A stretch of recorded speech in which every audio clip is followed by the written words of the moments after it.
financial phase যদি phase না আচ্ছা আমি যেভাবে চাচ্ছিলাম যেভাবে হলো না then we feel again so এই সার্কেলটা ফাইনালি যখন কমপ্লিট হয় তখন আমরা এটাকে বলি একটা ফেজ ভ্যালিডেশন ফেজ ভ্যালিডেশন একটু শর্টলি বলি সো আমাদের যে প্রজেক্টগুলো থাকে unlike every other vendors যারা যেটা বলে যে আপনারা যখন কাজ শুরু করেন ইমপ্লিমেন্টেশনটা একটা সার্টেন টাইম লাগে 6 মান্থ বা 10 মান্থ পরে ফাইনালি রিলেটেড প্রজেক্ট যখন গোল লাইভ হয়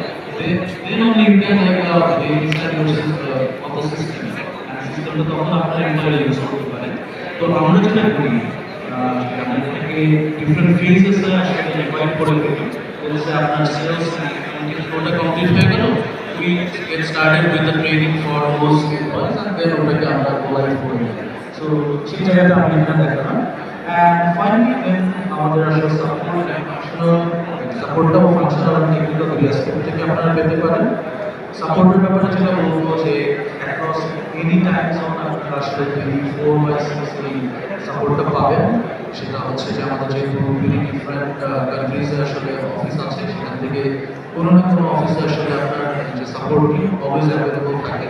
সেটা ছাড়াও আমরা সাপোর্টের জন্য আসলে আফটার সেলস বা ইমপ্লিমেন্টেশন সাপোর্টটা সেটাকে তিনটা লেয়ার আসলে ডিভাইড করে আমাদের একটা মেজর থাকে যে আপনার একটা ডেডিকেটেড অ্যাকাউন্ট ম্যানেজার অথবা একটা কাস্টমার সাকসেস ম্যানেজার পান তার থ্রুতে অলওয়েজ আপনি যে কোনো